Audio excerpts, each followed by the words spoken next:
je vous invite à lire un peu d'écho, un peu de... Oui, un peu de voilà.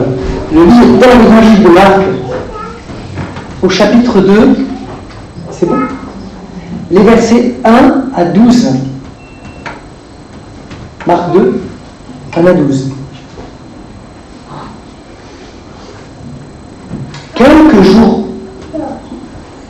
Quelques jours après, attendez, on va faire un petit réglage.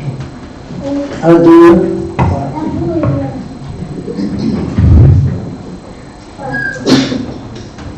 1, ça va. Quelques jours après, Jésus rentra à...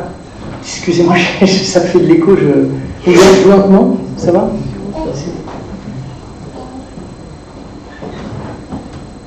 Ouais, j'y vais. Quelques jours après, merci. Jésus rentra à Capharnaüm et on apprit qu'il était à la maison.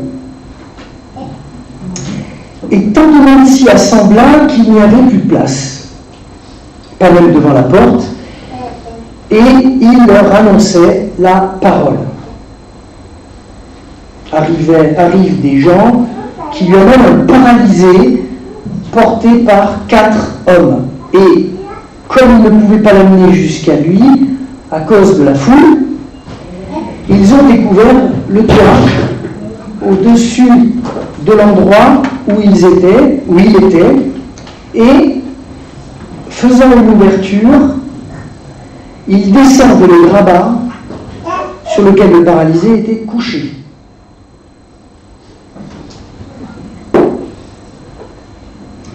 Voyant leur foi, Jésus dit au paralysé, « Mon fils, tes péchés sont pardonnés. » Quelques scribes étaient assis là et raisonnaient dans leur cœur. Pourquoi cet homme parle-t-il ainsi? Il blasphème. Qui peut pardonner les péchés sinon Dieu seul? Connaissant aussitôt en son esprit qu'ils raisonnaient ainsi en eux-mêmes, Jésus leur dit, « Pourquoi tenez-vous ces raisonnements en vos cœurs? Qu'y a-t-il de plus facile de dire au paralysé, « Tes péchés sont pardonnés » ou bien de dire, « Lève-toi, prends ton grabat et marche » ? Eh bien, afin que vous sachiez que le Fils de l'homme a autorité pour pardonner les péchés sur la terre, il dit au paralysé, « Je te dis, lève-toi, prends ton grabat et va dans ta maison. » L'homme se leva, il prit aussitôt son grabat et il sortit devant tout le monde, si bien que tous étaient bouleversés et rendaient gloire à Dieu en disant, « Nous n'avons jamais rien vu de pareil. » Jusqu'ici notre lecture.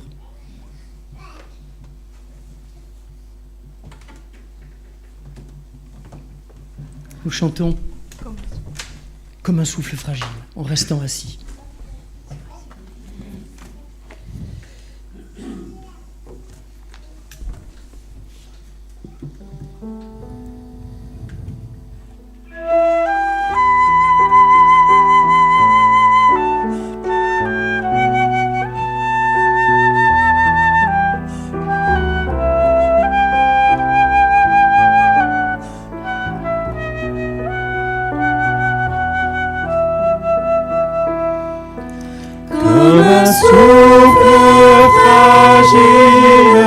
Ta parole se donne comme un vase d'argile, ton amour nous façonne.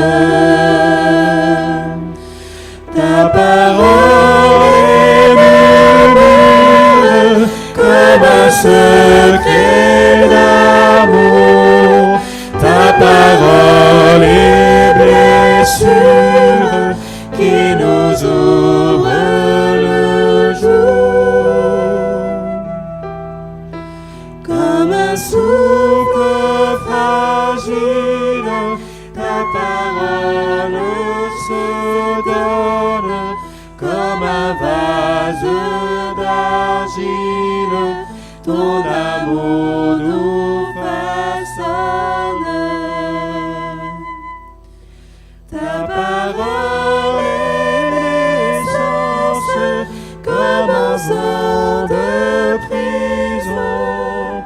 Ta parole est semence qui promet la moisson.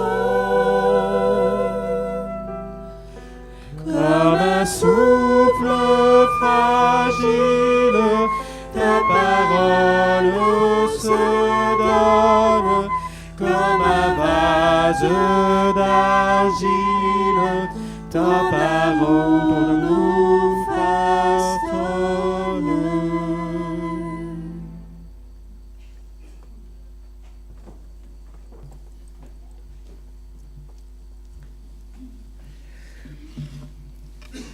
Lève-toi et marche. Il y a des paroles comme celle-là qui ont fait le tour du monde. Elles ont fait aussi le tour de la Bible. On la trouve, cette parole, dite et redite d'un bout à l'autre des Écritures. Avec des mots différents, mais toujours avec la même signification. À des personnes différentes, à des époques et des lieux différents.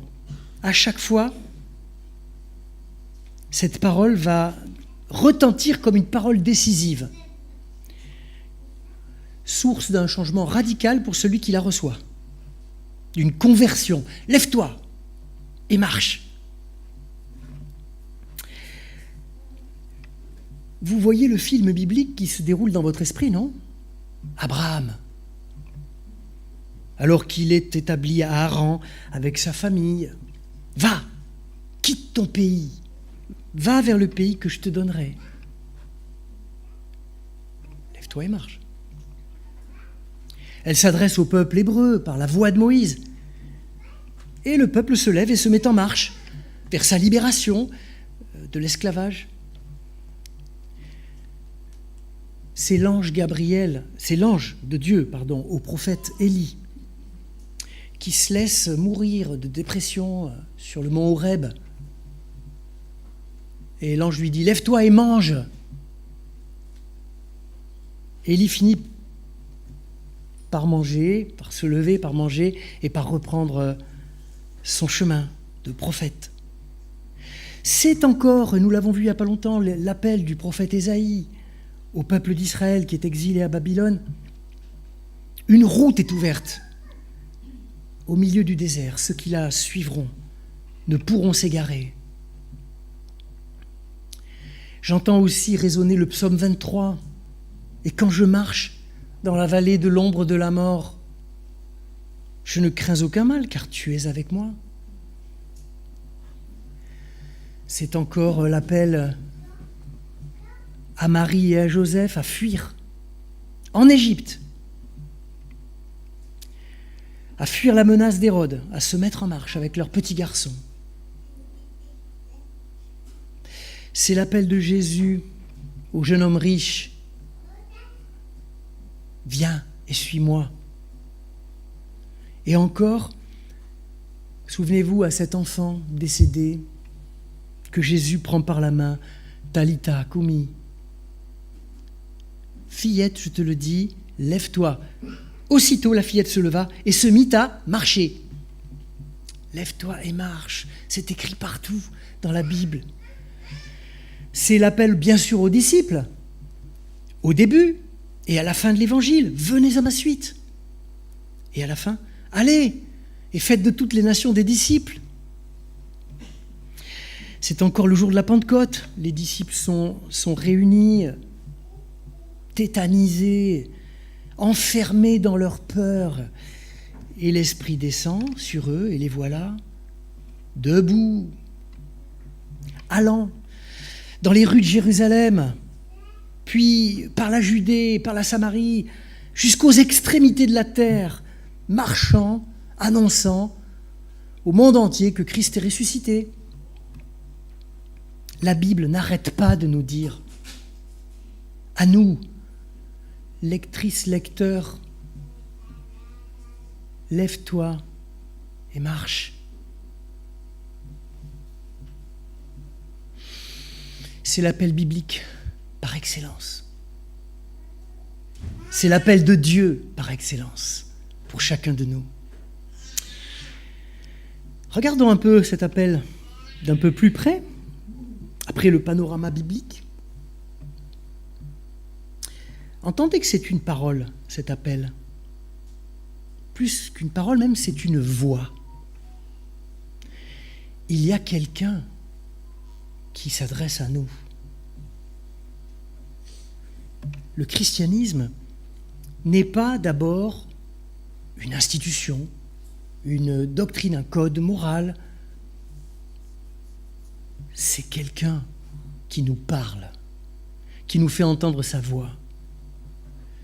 Et ensuite, cette voix adresse à chacun un appel personnel. Ce n'est pas un appel à la cantonade, une parole générale adressée à un peuple, adressée à tous, pour faire communauté sur la terre, un peuple nombreux, non ? C'est pas parce que mon père et ma mère sont protestants que je suis né protestant, même si c'est un peu vrai, mais cette affaire-là, à un moment donné, doit devenir une affaire personnelle. Cette parole est adressée à chacun par le Dieu qui nous connaît par notre nom. J'aime beaucoup cette parole du psaume d'Ésaïe 43 qui dit « Je t'appelle par ton nom, tu es à moi ». On sent toute la force de ce lien unique, interpersonnel entre moi et Dieu.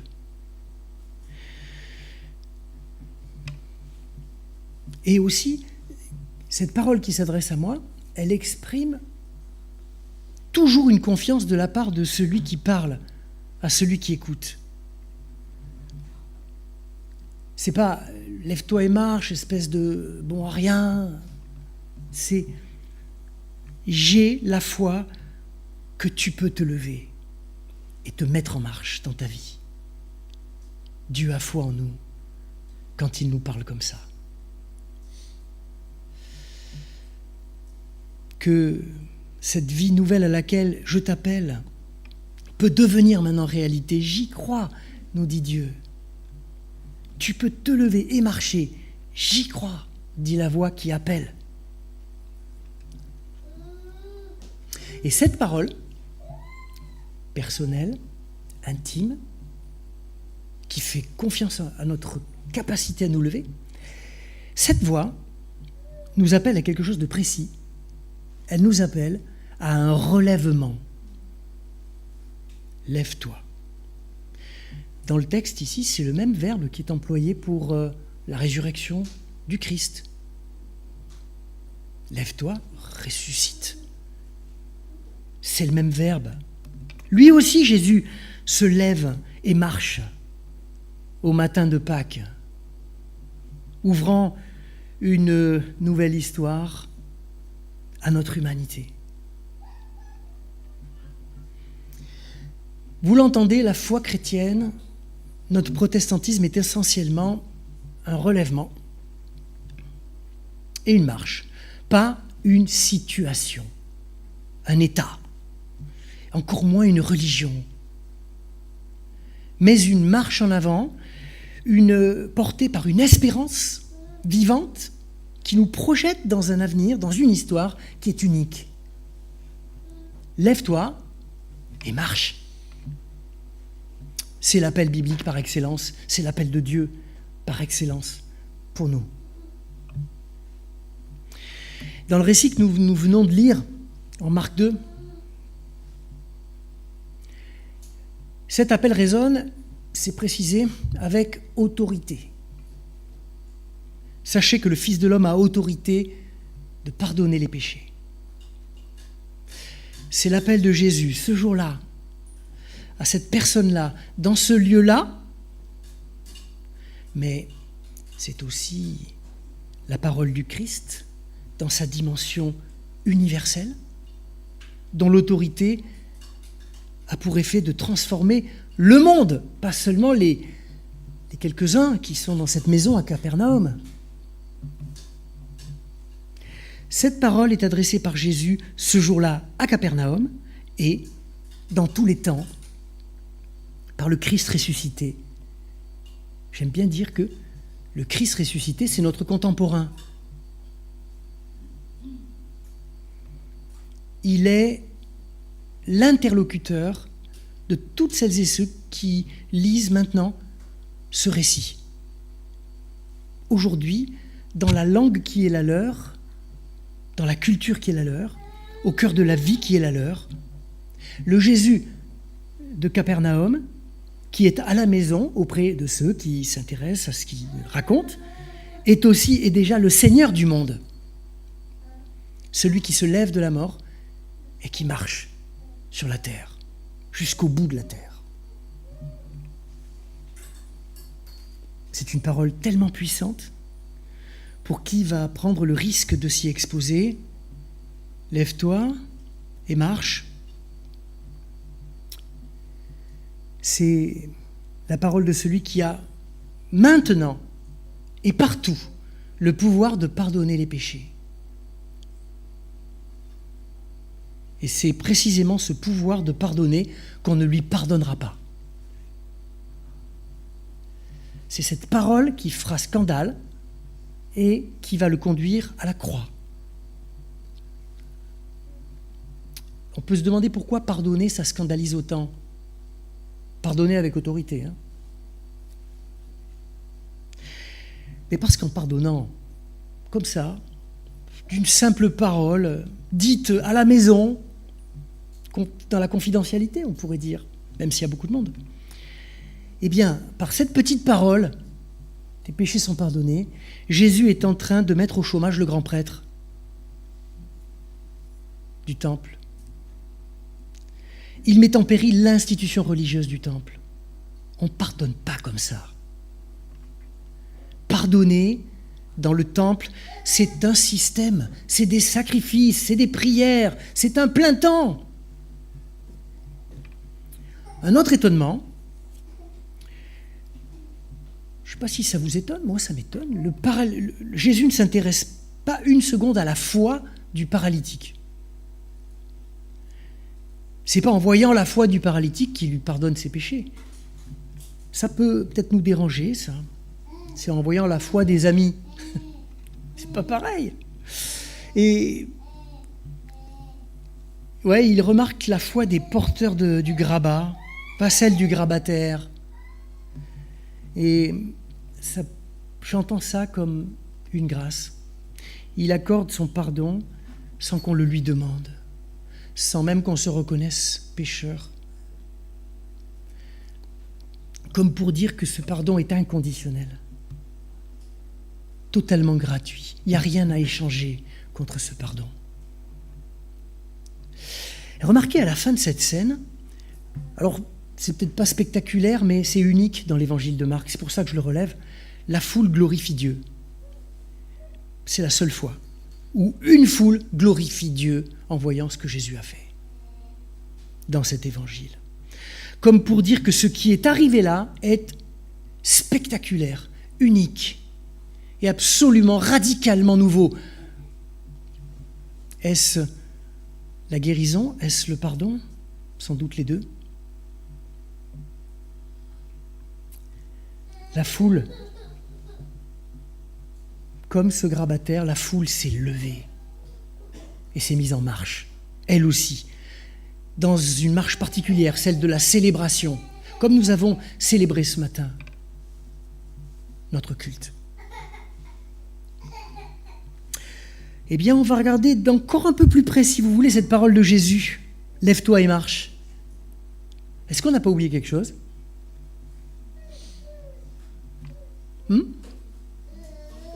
Ah oui. J'ai oublié un détail. Prends ton grabat et marche. Lève-toi, prends ton grabat et marche. Qu'est-ce que c'est ce grabat ? En plus, en français, c'est une transcription du grec. C'est le krabatos en grec. C'est un mauvais lit. C'est une paillasse sur laquelle on se trouve toujours quand on est malade, paralysé dans le Nouveau Testament. C'est un lit de douleur. C'est un lit de malheur, le krabatos. D'ailleurs, rien que ce mot krabatos, ça ne donne pas envie. Ça. Par 4 fois, le mot grabat est mentionné dans ce texte. 4 fois. Ça, c'est pas un petit mot sur lequel Marc a voulu passer vite fait pour décrire la situation une fois en passant. Non. Au début, vous avez vu, on fait descendre le grabat par le toit. À la fin, le paralytique s'en va avec son grabat sous le bras. Et puis, par 2 fois, Jésus, par la bouche de Jésus, on entend « Lève-toi, prends ton grabat et marche ». Et une deuxième fois « Lève-toi, prends ton grabat et rentre chez toi ». J'ai fait le tour des 4 krabatos. Ce grabat, c'est le rappel du malheur, bien sûr. C'est l'objet de douleur, le grabat, auquel on a toujours identifié cet homme à Capernaum. D'ailleurs, il y a un mot pour ça, c'est un grabataire. Un grabataire, on a tout dit sur lui, c'est le gars qui est couché sur le grabat. Celui qu'on réduit à son handicap, vous voyez ? Cet homme est un maudit, parce que la maladie est considérée comme une punition de Dieu dans la religion de cette époque. C'est un maudit, et en même temps, c'est paradoxal, ce grabat, c'est ce qu'il a rattaché aux autres. C'est son lien de dépendance aux autres. Ça lui a fait des amis, ce grabat. Au moins 4. Les aidants, on les appelle aujourd'hui. Et peut-être ils viennent de temps en temps lui apporter à manger aussi, ou d'autres. Ce grabat, ce jour-là, c'est aussi ce qui a permis la rencontre entre le grabataire et Jésus. Vous voyez qu'il n'y a pas que du mauvais, quand même. Mais alors, je me suis toujours demandé pourquoi faut-il encore repartir une fois guéri avec ce krabatos inutile, misérable, encombrant en plus. Ils n'ont pas pu rentrer par la porte d'entrée parce qu'il y avait trop de monde. Il faut partir avec ce truc. Et Jésus, avec une puissante autorité, ne dit pas à cet homme « lève-toi et marche », mais « laisse là ton vieux grabat ». Plein de souvenirs misérables, non, il ne dit pas ça. « Lève-toi, prends ton grabat et marche ». Jésus ne lui chante pas à la fin du culte la chanson « Et repartir à zéro ». Non, ce n'est pas cette chanson-là qu'il lui chante, c'est une autre. La parole de guérison et la parole de pardon n'effacent pas le passé. Jésus ne fait pas de nous de doux rêveurs qui se bercent d'illusions sur leur propre existence, sur leur avenir. Nous ne sommes pas des gens appelés à rêver notre vie chrétienne. Jésus nous renvoie dans la vraie vie, là où la mémoire du grabat ne s'effacera jamais. Lève-toi, prends ton grabat et marche. Prends ton grabat et rentre chez toi. Ben oui, c'est la vraie vie, ça. Vous qui êtes rassemblés ce matin ici, vous avez tous des blessures qui saignent encore un petit peu de temps en temps. On a un passé, on a une enfance avec ses manques, ses peurs, ses heures sombres quelquefois. Nous avons tous des relations compliquées, pour ne pas dire mortifères quelquefois. Quand Jésus nous relève, c'est nous qu'il relève. Nous, avec le lourd bagage de vie que nous trimballons avec nous. Il ne fait pas table rase de ce que nous sommes, Jésus, en disant « Lève-toi, prends ton grabat et marche ». Mais il nous relève, nous, tels que nous sommes. en vrai, comme disent les jeunes. C'est, je pourrais appeler ça le concept de la lucidité spirituelle, si ça vous va. Je trouve qu'il est dans ce récit, par cette invitation à porter son grabat. Nous sommes relevés, oui. Nous sommes pardonnés, oui. Nous sommes envoyés, oui. Mais pas comme des robots entièrement refabriqués dans l'atelier divin, vous savez, comme les ordinateurs là qu'on retape pour les revendre pas cher.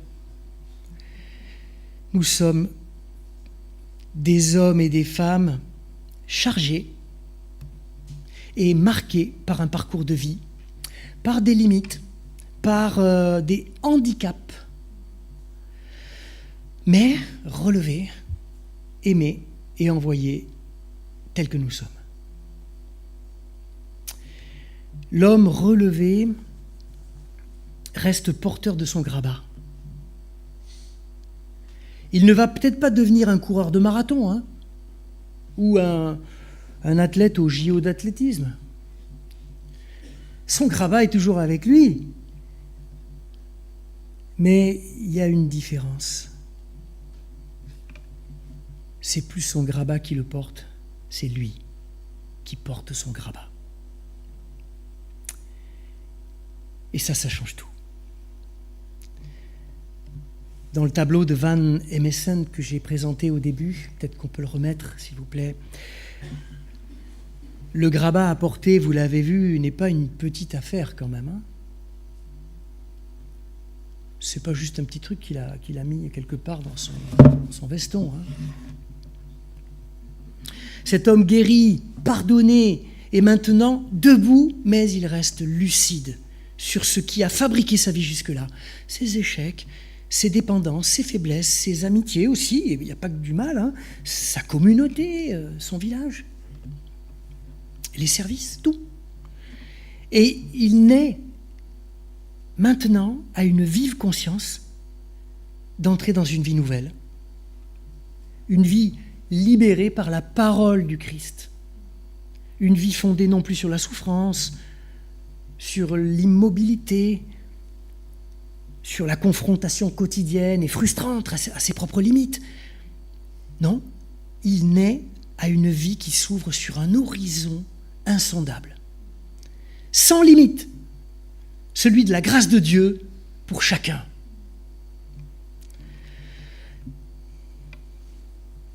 Certains se retrouveront debout et en marche, relevés et libérés, même si leur corps reste assis sur un fauteuil roulant.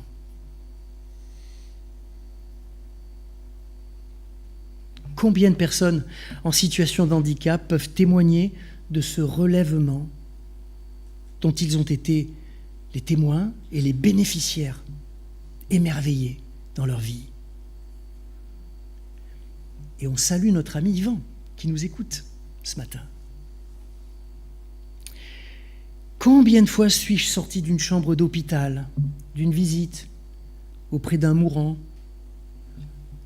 plus fort, plus croyant qu'au moment où j'y suis entré. Et puis nous, les valides,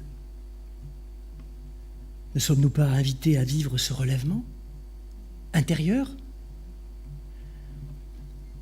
à croire en ce pardon de Dieu, de nos péchés, ce qui n'est pas le plus facile. Oui, lève-toi. Prends ton grabat, mon frère, ma sœur. Assume avec lucidité ce passé qui est le tien, dans la présence du Christ, ton Sauveur, et marche dans cette vie nouvelle, en homme et en femme libre. Amen.